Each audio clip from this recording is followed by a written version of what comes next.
Industry Insider today with Cody Bradbury and Corbin Leaverton, and talk to them about their new program, how they did the Mint 400, all kinds of cool stuff. I actually kind of wanted to bring up, see if they're down to talk about transitions in motorsports, like going from different manufacturers, maybe some different sponsors, like that kind of stuff. It should be pretty cool to talk with those guys. And look at James with IMG. You can see his, there we go, right there. Badass KMC wheels. Let's see here. Yeah, the Orange County Firefighters car right here. Show you that stat real quick. Boom. All right, let me get Cody and Corbin on here for us. There's Cody. Him on real quick, start talking with him a little bit. But yeah, I thought it would be pretty cool for you guys to understand a little bit how a professional team navigates the whole landscape of sponsorships and stuff. Cody Bradbury, what's up, man? What's going on? How are you? I'm doing awesome, dude. Your hair is looking good. I literally just walked in the door from work. Just shredded in. Let me see if I can get Corbin on. Hang on a second, all right? All right. All right. But yeah, so I wanted to talk with the audience a little bit about like transitions in motorsports and stuff like that. I think it'd be a kind of a cool little topic. Corbin Leaverton, what's up, homie? What's going on? Are you outside? Yeah, I'm chilling. Back patio. Enjoying it, right? Yeah. So yeah, I just did the intro, but the volume was a little bit low. We're at IMG Motorsports today. As you can see right here, James got some really nice KMC grenades. I don't know if you guys feeling those white and black ones, dude. That's your new scheme. I always gotta love the black and white. Dude, for sure. All right, so want to do a little introduction. So we've had a show already with Cody and Corbin, and both of them fantastic UTV racers, good at marketing, good at promoting themselves, and good at showing off the side-by-side industry as a whole. So I'm glad to have you guys on. I want to talk about a couple different things today. I want to talk about you guys Mint 400 that just transpired or happened this past week, and also like transition and what you guys are doing now. So maybe you could just kind of start off by telling me, some of the success that you each have had in the past in side-by-side racing. Go for it, Corbin. Yeah, so I mean, for those who don't know, I mean, myself and Cody both have kind of ran a team deal racing for Polaris for the last few years, mainly in works, where we've both got a few pro championships, and transitioned over to try to race some short course over at Texplex last year. Not with the greatest luck, but we definitely tried. And now we've switched over, made the jump to Can-Am, and trying to see what we can do in the desert, out of best in the desert. So yeah, that's a pretty tall order, right? To like switch manufacturers and switch racing series to see how you can do. But both of you guys have insane amount of talent. So James and I actually from IMG were actually talking about how talented you guys both were. So it's cool to see. And Cody, you got a bunch of success in the side-by-side world as well. Yeah, I mean, shoot, I've been around since I think I started in 2013. So got a bunch of wins and championships and stuff like that. And we came from desert. I mean, I raced a truck in desert for a little bit before I ever started racing side-by-sides. And then obviously in, 2020, I raced a Razor in desert as well. Corbin co-drove with me. So, I mean, obviously we got the experience there and, in terms of going desert racing. So it's not something completely new. Yeah, it's a little bit different than what we've been doing the last couple of years, but we're definitely, we definitely have experience there. It is definitely different for sure. Jumping into a Can-Am from Polaris. I've been with Polaris since 2016, so it's definitely a little bit weird taking some of the Razor stuff out of the closet and moving it to the side and all that. So it's for sure new. Yeah, and I can vouch for that. Like, we'll talk about that a little bit. I don't want to have that be our main focus because I want to talk about what you guys have going on in the future.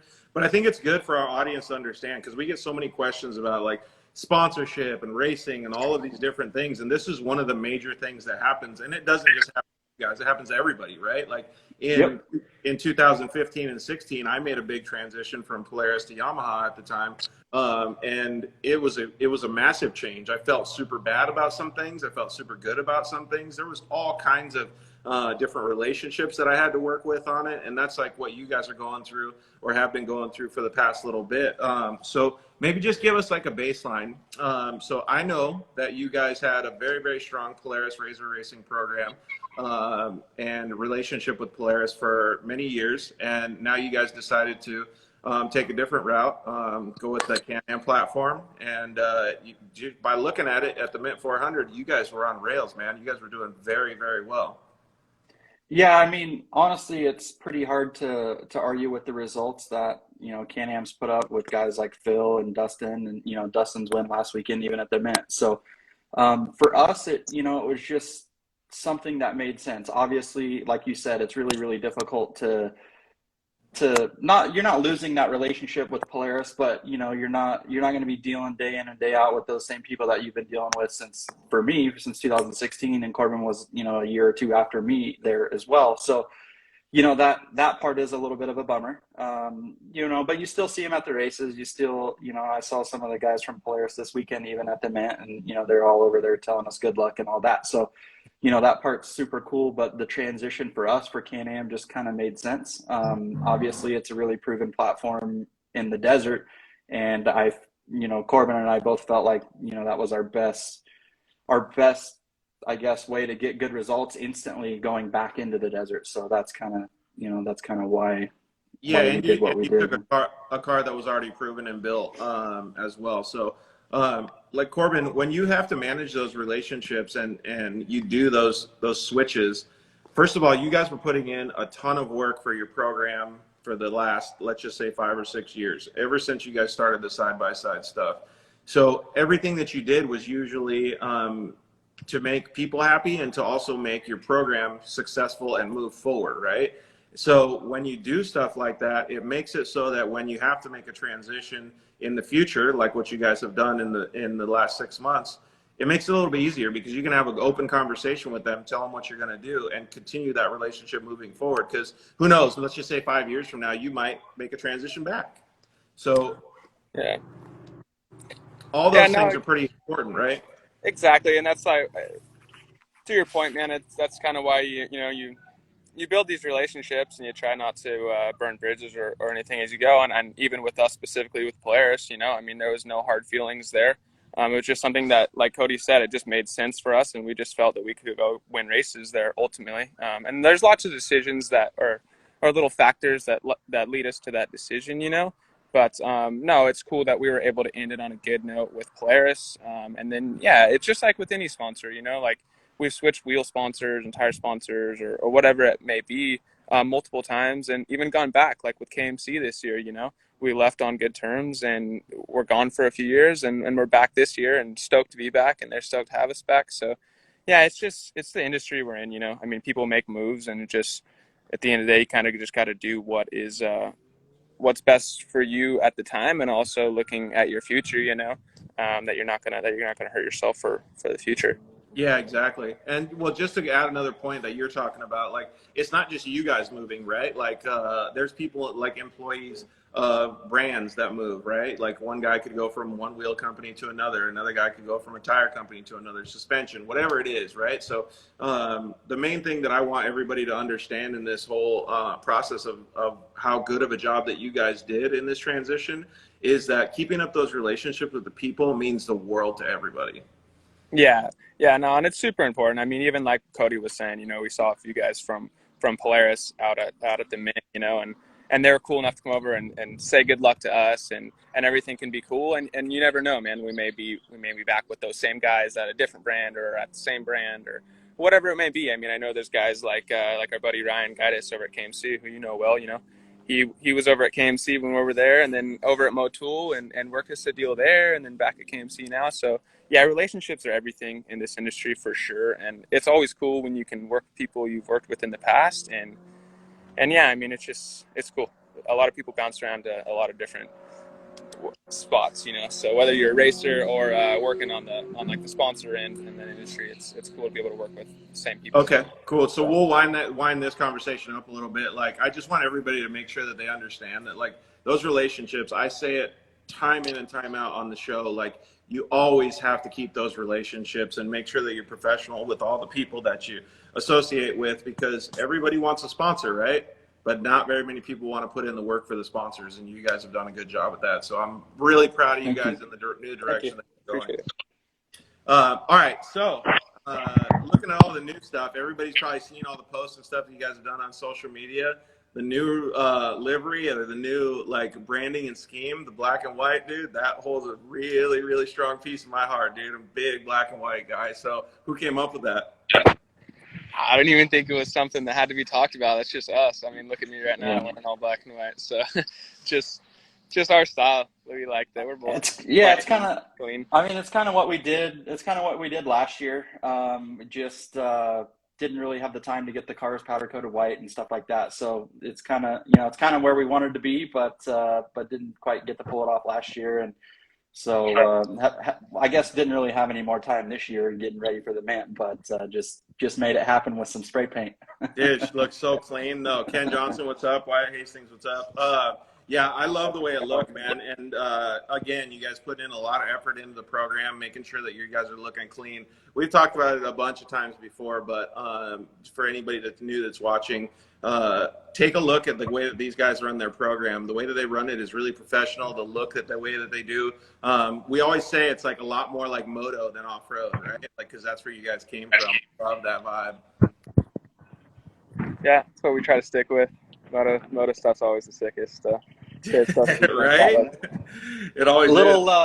It's a little bit different program this year, just kind of being a little bit late and all that. So Corbin and I are driving the same car at the moment, and it's definitely weird right now. But I think as we transition here and stuff picks up a little bit throughout the year, it'll kind of go back to a little bit normal right now.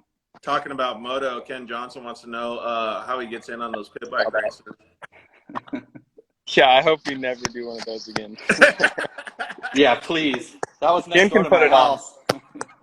Ken can put it on. We'll be there. Ken knows what's up, dude. He can put on a pit bike race. He might invite way more people, though. Who knows? He'll do it right. All right, so you guys have a lot of changes in the program. Can you mention a few of those changes? I know that you guys are Team KMC. What's up, dude? Yeah, so you guys are Team KMC now. You got some other sponsors that like Motul that stayed on board with you guys. Really cool to see that those guys are still with you guys. Yeah, I mean, obviously, first off, the biggest thing would be, Can-Am. We went back with KMC, picked up Maxxis this year. Motul's back. There's a couple other sponsors that are back. Sparco. Man, there's a few in there. Walker, Rigid. Those guys, kind of came back on and wanted to give us a shot running the Can-Am. Obviously, it's a little bit different. Walker doesn't do a ton of Can-Am stuff on the race side of it, so that's new for them. We've been testing with them, so it's been a little bit of a learning curve, and both of us never really, we've never really driven Can-Ams. I think Corbin drove it once or twice before the mint, and I drove that car for about 10 minutes before the mint. So it's a little different for sure. What did you guys think overall about the way that the program started off and how it kicked off at mint? I mean, the car looked like it was doing pretty good when we were watching you guys. But what about everything else? It was kind of like keeping the gears lubed because you have all the same team and everybody that's helping you out in the pits and stuff.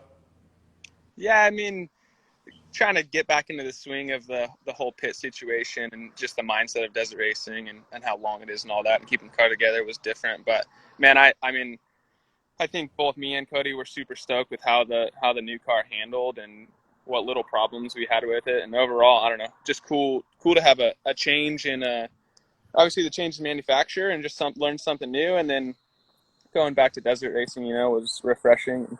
Try something new. I think it's kind of just the most hype, biggest thing, where the fastest guys are right now. So I'm stoked to be out there racing the best.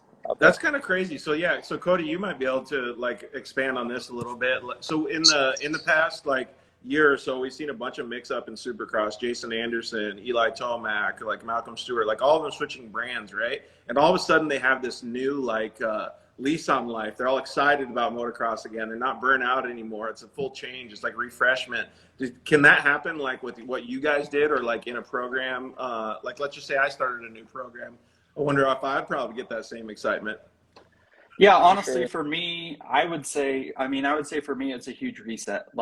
I mean, just mindset, all of it.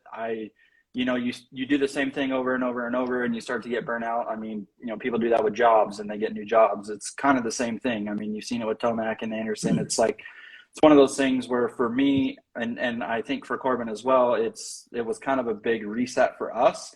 Not that what we were doing wasn't fun or that it wasn't working or whatever it was. It's just sometimes you need a little bit of a change of scenery. So it's definitely cool to go back and get back in the desert. I'm notoriously known for not being a guy that's very good on super smooth stuff. So Texas was a bad combination for me, but getting back in the rough stuff has been fun. I drove like a sissy the first lap. I drove the first 2 laps in the event. Corbin drove the last 2. So I think I came around the first lap in like 20th or something. And Corbin told me it's time to put my purse down and get on it if I can. And it was a little bit passenger seat when he was driving. I was in the pits, so when he came into the pits, he was kind of just asking me what was up. As everyone's fueling and all that, we try to just kind of, whoever's not in the car at the time just kind of gives you a rundown of what's going on, where you're at. And I just told him, dude, you're buried in the pack, time to pick it up. And he definitely did. The second lap was a lot faster. So yeah, that's cool. Who got the fastest lap of the whole race? I don't know. Between us two or between everyone? No, just between you two. We got to have a battle between you two. You guys are the ones on the show right now. I would assume Cody. Yeah, I had a faster one. Corbin had a couple problems, but yeah, I had a faster one. My second lap was pretty fast. I thought the third lap was the heater. Maybe it was the second lap. Lap 2. I would think Cody's lap 2 would have been, but I don't know. I haven't looked at him honestly. I looked at him. I'm faster. Cody knows. Come on, give me a win. Yeah, I'll give it. That's cool. Well, since I'm wearing the Evolution Power Sports shirt, who's doing you guys tuning up this year? So Evo's doing a bunch of stuff for us. We're running their exhaust and a few things like that. Luckily, when we made the transition over to Can-Am, there was a few things that are done in-house with the factory. So we were able to get access to some of that stuff. So it's Evo's not doing our tuning on this race car at the moment. I'm not saying that they're not going to, but that's just kind of where things are at the moment. They're doing a bunch of hard parts and stuff like that. And, we've used their tuning in the past. So we definitely know it's good. It's just we were trying to pick up and get going at 100% as quickly as possible. And Can-Am had something already proven for us to try. So that's cool. Kind of where it is right now. Yeah, and that happens a lot. That's good that you guys have that relationship, the direct relationship, and with them starting off. That means that everybody is pretty stoked on you guys. So that's probably Mason over at Steel Sabers. He said, Corbin, how close were you to putting Shelby in and pulling Cody out of that? I just giggled a little when I saw that one. I didn't think about it, but it would have been a good idea after that first lap. Probably Dude, I don't know. I was rusty, man. I was definitely rusty. Hey, you guys got to both be happy though, because I would say probably maybe halfway through the race, we were like, oh, they're moving up decent, and then all of a sudden we were like, oh shit, these dudes are flipping moving, because you guys had got I don't know, up to the top 15 or so, kind of slow, and then all of a sudden it was 15 to top 5, and I was like, whoa, wait a minute here, where did this come from? Yeah, I think it was time to start making some moves. Yeah, I think I went from 20th. I think it was 20th to 4th or 20th to 5th in one lap, and I wasn't beating the car to death, but I was driving it pretty hard. And just honestly, Corbin told me before, hey, give me a car that we can win with, or at least get on the podium with. So I did my best to not tear it up too bad before he got into it, and I think it was in pretty good shape. So to hold it all together. Yeah, look at who we got on now. What's up? What's up? Can't see what's up, dude. How are you? I wear multiple hats, so it's okay. Where you at, man? I'm at Cook's Corner, biker bar. You know. That's how we do it. Yeah. We won't keep you very long, but we were actually talking a little bit, trying to educate some of the people watching the show about transitions in motorsports when you have to make a change. We're talking about, Eli Tomac, Jason Anderson, all of these things that happen in motocross. Well, the same things happen in off-road. And when Corbin and Cody talked to you, you guys welcomed them back with open arms because of how they had managed a relationship in the past. I kind of like these two knuckleheads. We'll see. But we have to thank one person for this deal, Mr. Michael Gardner for that. But, he's on here. I see him commenting. Yeah. And that was I think that was back in 2018. Like, hey, I have this guy. He kicks ass at everything, but his social game is a little weak, but we'll work on it. But it was the best. I mean, like, I know AMC the first time and then went to Motul, they dragged him to Motul as well too, which was great. And then him and Corbin now with the new team, like, I mean, obviously, like the Supercross setups, what they look like. Corbin and Cody pretty much look like a Supercross setup when they show up. It's unbelievable. Yeah. It's super good how they brand themselves and how they market everything. So I was just going to kind of tell everybody, like, from a brand manager standpoint, wearing multiple hats again, like when somebody approaches you and does that, the things that you probably look for just to help educate our audience a little bit, or some of these other racers, would be loyalty, professionalism, and maybe give us a couple more. I mean, loyalty, I think you just nailed that one, is the best. If you see people jumping from wheel brand to wheel brand every year, it's like, all right, they don't care on what kind of wheels they run. They just look at a paycheck. But I mean, say that, and just your social, like, for being social and going to the races. I mean, these two guys, and then like when you go to the racetrack, these guys smile, and they're the happiest people you can see. And I think it's what you see behind the scenes, what people look for. Sorry. Just right when you said behind the scenes, bro. The main thing is the personality that these two guys have. I mean, you see them not when they're racing, and they are the happiest people, family-loving people. And when they're not racing, they're working on cars, they have day jobs. But that's the main thing, I think. Yeah, I can agree with that 100%. Yeah, so you look at the person. Mm-hmm. Well, so what kind of stuff does KMC have planned with you guys? Are you guys just going to support them for the rest of the year and see how things go? Yeah, of course, do that. I mean, obviously, it was just Polaris to Can-Am, which the cars look beautiful, by the way. Thank you. Yep. They do. We already got a comment from Wyatt Hastings that says this really is helping him learn a lot from the real world stuff that we're talking about. So that's good. I'm glad that this is helping you guys for sure. Well, Guidus is a good guy to give expertise, because he's been on the other side of things as well. So big moto guy, though. I'm sure he likes the shakeup with Anderson and Mookie and Tomac, because it's created some insane battles. No, that's for sure. But I think it's what these guys do behind the scenes too. What really makes a lot. Racing, like, let's all be honest, racing is like 1% of the business you do. But it's what is done behind the scenes. Like these guys going out filming, going out and having fun, doing all the stuff, the lifestyle thing. That's what really, I think, what also helps sponsors as myself look into. So that makes a big difference too, right? I noticed on this. But then videos of him, dicking around, having fun, and his razor in the desert, working on pre-runners. Whereas guys, they just show up to the race, they don't do anything. So, I mean, you got to have that. Yeah, totally. And connecting with the audience and stuff. Yeah, you're doing a good job, man. All right. Well, since you're at the biker bar already having fun, dude, we'll let you go. Make sure you order some tacos for us, all right? Sounds good. All right. Thanks, homie. We appreciate it. All right. Thanks. See ya. Later. Super cool that he was able to call in, shed some more light on it. And I appreciate you guys being open about all this stuff and helping the audience members and understanding about what happens on maybe should we call it the business side of racing? Is that what we should call it?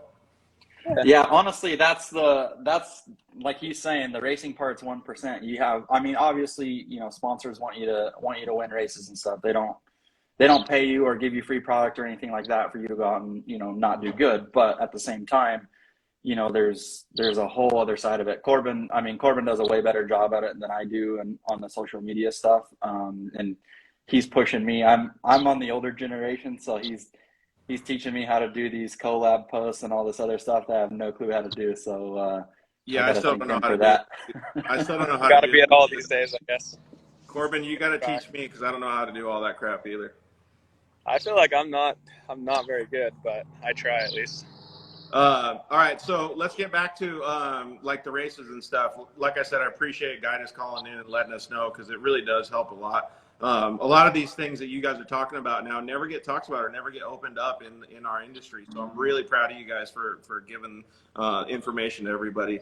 Back to the races though, like when I saw you guys come into the top 5, I was like, no effing way, dude. This is so rad. First out, like they're shredding, like they must be so happy. What was the vibe like when you guys moved into the top 5? Were you just like, all right, we got to keep it together? Once I hopped in and we kind of had a couple little minor issues that kind of set us back a little bit. So we weren't like, it kind of almost seemed like the win might be out of reach, but we were still kind of just trying to plug along and see what was happening. But I think the real turning point would have been I pulled into, what was that, remote pit 2 or 3 or whatever. I think it was remote pit 3 right there. That before something like that, about half a lap to go in that last lap, and we were a few seconds out of second, and Cody pretty much told me like, now's the time, like go. And from then on we were definitely ripping. Me and then Colby was passenger in there, and we were pretty much going at it from then on in 2-wheel drive. And yeah, it was. Oh, did you lose the front diff? Yeah, we ended up losing one of those. Shoot, I don't know. End of lap 3. Going into the last lap there. Yeah, the end of lap 3. So ran the You whole were last still lap in 2-wheel move drive. that fast?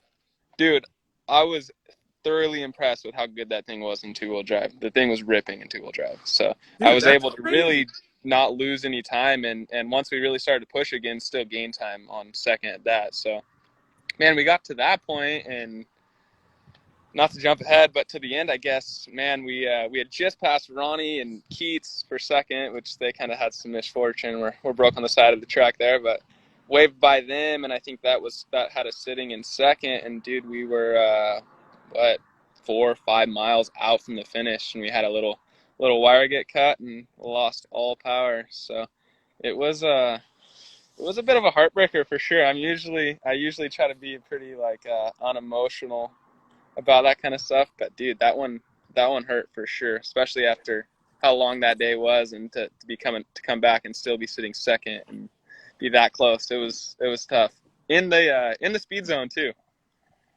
Dang, really? Yeah, I guess it's like going like 9 rounds, and all of a sudden in the 10th round you get knocked out, right? Yeah. I mean, it was a bummer, and don't get me wrong, it stung, and I mean it stung for the whole group. Obviously,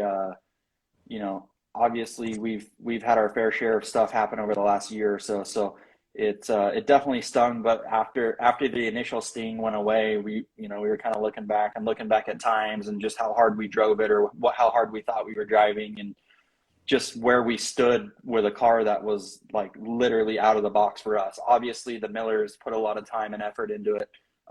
We changed a few things that they did. Obviously, we don't use the same shop companies and stuff like that, but with that being said, like, man, straight out of the box, the thing was so good. And I mean, man, we were able to go from pretty dang far back early on to come up through the pack. And yes, don't get me wrong, there's a few people that had issues and stuff like that. So, that is part of it. And we had our own right there at the end. So it definitely stung a little bit, but at the same time, like, we're pretty excited with how it all went for the first one. And Yep. Let's be honest, we finished the car 9 p.m. Wednesday night before the event. We did a little bit of testing on that Monday before. So like, it was pretty last minute. Everything was fairly last minute. But for me and for Corbin, it was like one of those things where, hey, let's just go and see how it goes, and we'll know what we need to fix for the next one. Yeah, exactly. And sometimes those are the best races, right? Like, you're unprepared. You're just like, you know what? I don't have anything to lose. Let's just go see what happens. Yeah. And you come away with it with a good mindset too. Like, you're what do they always say? Glass half full. Yeah. No, I think to Cody's point, like, yeah, it was a bummer and stuff, but looking back on it, for sure was a positive, with what little time we've had in the car, what little time we've had testing, and just all of it to make the switch and right off the bat be competitive. We really didn't know where we were going to stand in a new car and a series we haven't raced in a while and all that. So all in all, once it all settled, we're back here cleaning it up and realize, man, like, that was a pretty good day, and we're sitting pretty good to go and to go race here the rest of the best in the desert season. I think we should All right. be competitive. So, you know? yeah, dude, totally competitively. All right, so Cody, like being back in the desert, how did it feel? You know what? The first go around, I hated it with a passion. I like to bang doors, and for whatever reason, I did not like it. And then I got back in it, and I don't know if it had to do with the car or what it was exactly, or honestly just being back at the races. I haven't been at the races in a while. I had fun. I had a lot of fun. I mean, obviously it stings right there at the end, but man, it was fun to be back, and it was fun to be on a rough track. I mean, I've never raced a mint before, so I don't know if this one was rough compared to, times past. I've raced best in the desert, so I know how rough that is, but it was fun just to kind of get back in a rhythm there on the second lap, and, start doubling through big bumps and just kind of get a rhythm and a flow, and to be able to just put down some time and actually drive. So it definitely felt good to be back. So that's exactly what one of the questions I was going to ask, and you kind of already did, was like, first of all, they said it was one of, if not the roughest Mint 400 in the last, like, let's just say 10 years or something. So, yeah, so to answer your question, it was rough as crap. But I saw some people that were, like, really doing good with, like, their rhythms and being smooth and stuff. You feel like you had that down pretty good? Yeah, I mean, obviously, you don't know the track, you don't know it perfect, so it's not like a short course deal where you know every single bump that you're about to hit. So it's just, I mean, for me, I felt like I was able to kind of get in a groove and miss the big bumps, maybe jump over the big bumps and hit the little ones and stuff like that. And, you're skipping around from side to side on the track. If someone was following me, they probably thought I was squirrely and out of control. But honestly, I'm just searching around trying to find the smallest bumps to hit, because they're all pretty dang big. So if you can hit the small ones, it's better. Obviously, you don't want to, you don't want to get out of control where you're moving around too much. But if you can get a rhythm going, and it makes the race go by a lot faster, man. If you hit every single bump, it's not a fun day. If you can skip a few here and there, it definitely makes it way better. Dude, I'm proud of you guys for having your setup. So, we'll call it, I mean, I'm sure it was like 80% dialed in for you guys. Like, you guys still want to do more work and get it perfect, but to have it that good right off the bat, dude, that's pretty sweet. Yeah, it was way more last minute than we would like to be, but man, I felt like we ended up getting pretty close to where we needed to be to at least be competitive. So. And man, we had a ton of help. I mean, we went right in. Millers I've been texting back and forth and calling back and forth to Hunter quite a bit. We wouldn't even have made it without him. Yeah, no, and I mean, Can-Am, I mean, they stepped up. They got ECUs. They got parts to us quickly, and gave us something that we could just throw in the car and not have to go test and just run. So between Can-Am and the Millers, I felt like that was the biggest thing that helped us get there, like, instantly. Obviously, Walker jumped on right away and was working on the shocks and stuff like that, but those two groups of people definitely made it happen for us. Yeah, and that goes back to what we're talking about before, is you always have good relationships with people. Yeah, and I think to Cody's point too, even like, I would have to say, like, even the guys at Can-Am so far have been so helpful with getting stuff done so quickly. Anything we needed, really, they've handled for us. Jeff and Simon over there have been super good to work with. So shout out to all of those guys. And I know we've had some help from a couple of people, like Gastel came and helped us out with some ECU stuff, and then obviously Millers. So all the guys over there have been super helpful, even Phil with a few things, and all those guys have been, welcomed us with open arms and tried to help us out any way they could. So it's been a smoother transition because of that, Yeah, totally. What was your guys' favorite part of the race? The leg pads, when I got to breathe. Felt like my butt was sore the whole time from the bumps.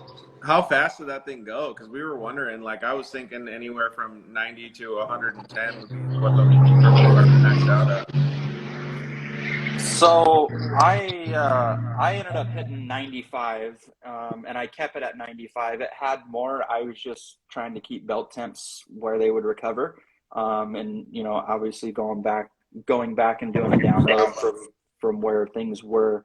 It looks like we could have ran the belt temps a little bit higher, so I think we could have been somewhere around like the 98 to 100 mile an hour range, and that's like literally with no testing. That's so fast, man. And we know the guys at Evo got some new clutch setups. Yeah, I just saw some of that stuff. I was talking to Josh over there yesterday about it.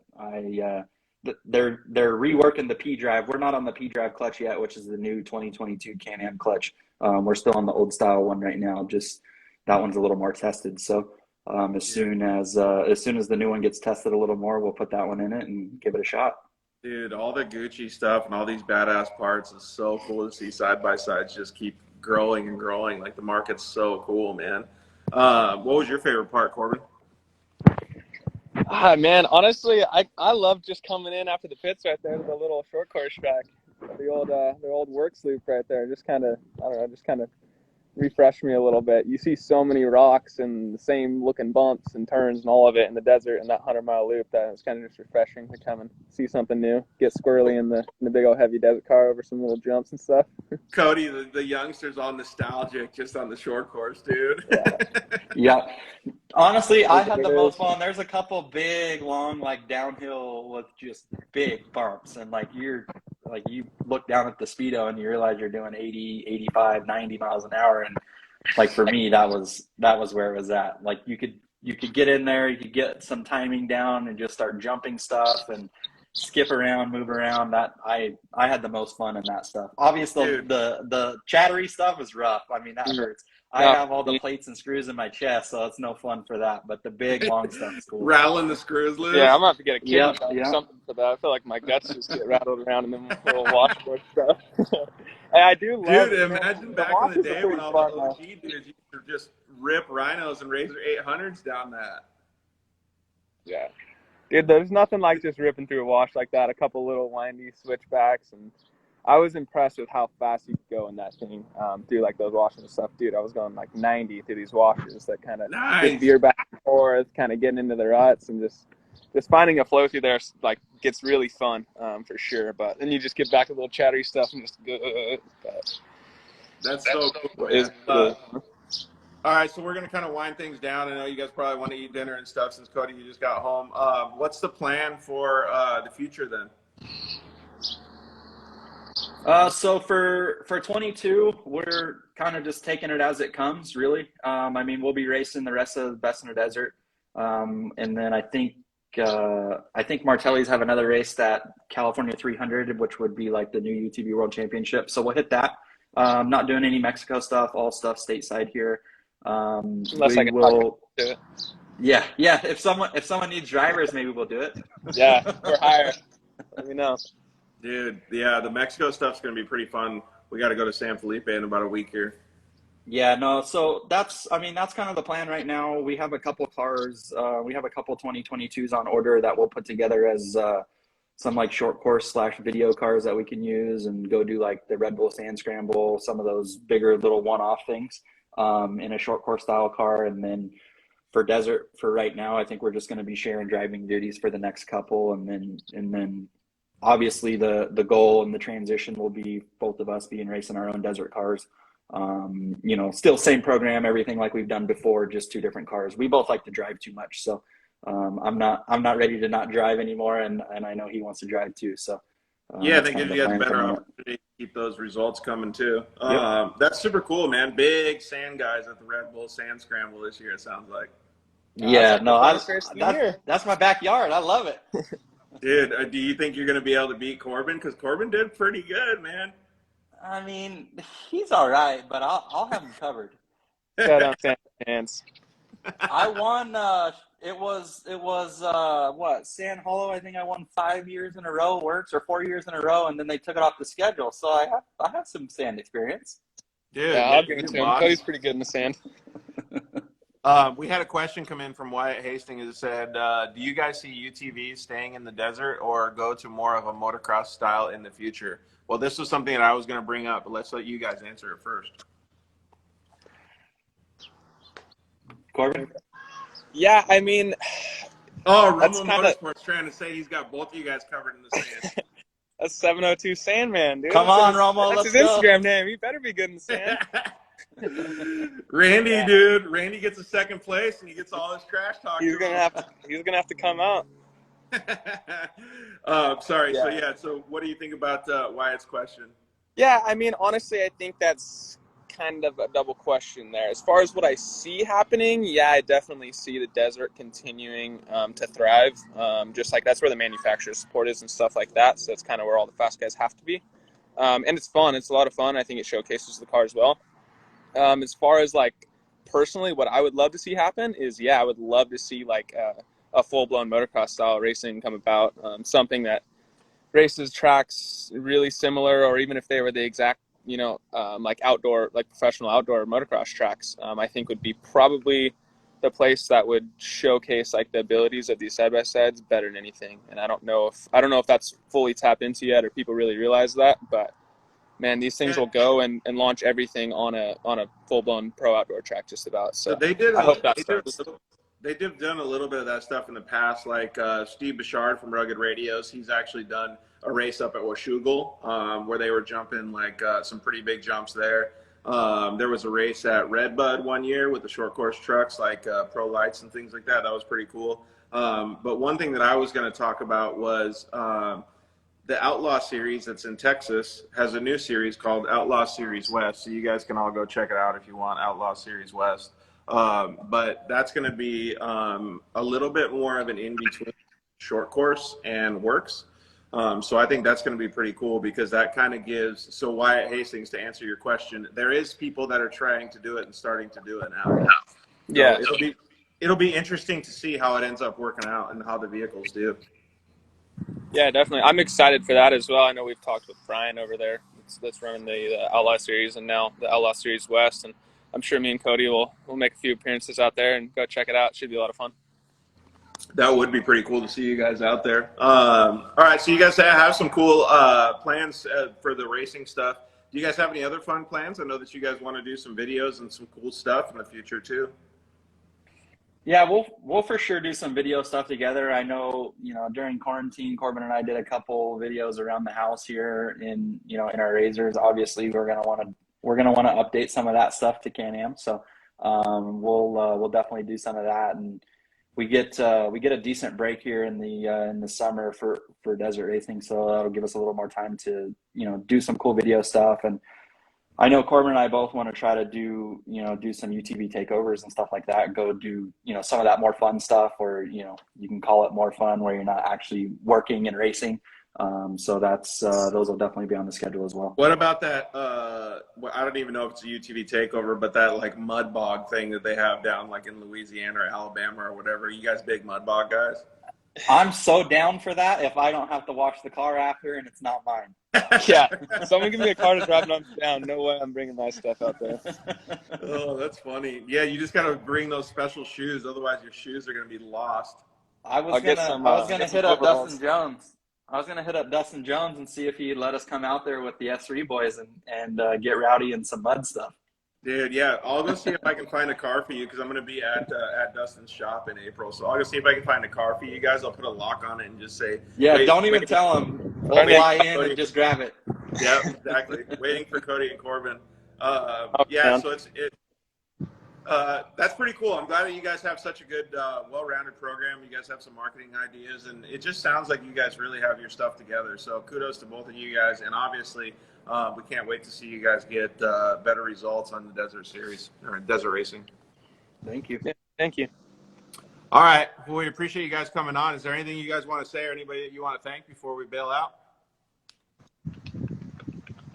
I mean, just everyone that supports us. Obviously, I mean, Can-Am and all the new sponsors that came on board this year, like KMC and Maxxis, all them, and then obviously all the ones that stayed with us for the last few years and all that, and continue to support as we make the transition, and just everyone out there that pays attention and follows our stuff, and when we're doing our video projects and stuff, that hypes us up. Everything that's what keeps us going. So yeah, I mean, just everyone out there, just doing our deal.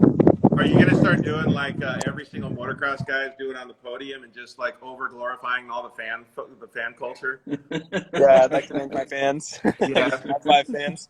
I do think it's cool that they're doing that, but it's becoming a little too much now. But yeah, so I agree with what you're saying. You guys have some fantastic people on board, and everybody around you really cares about your guys' program. So I can't wait to see what happens in the future. Thank you. All right. Well, we appreciate you guys coming on. I'm sure I'll see you guys soon. Maybe we'll go get tacos. Yep, come out. Soon enough. Hell We yeah. got to do the All right. taco run. Thanks for having us. Yeah, All no right. problem. See you guys later. Yeah. All right, thanks. Bye. Super cool to see those guys doing that stuff. And yeah, so to answer some of your guys' questions that were coming through, go check out Outlaw Series West.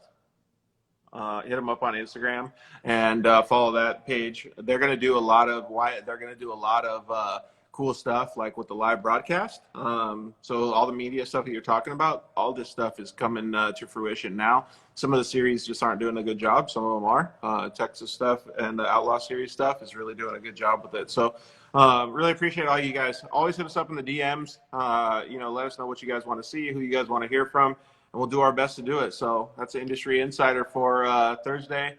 What is today? March 17th. Thanks, guys. Peace.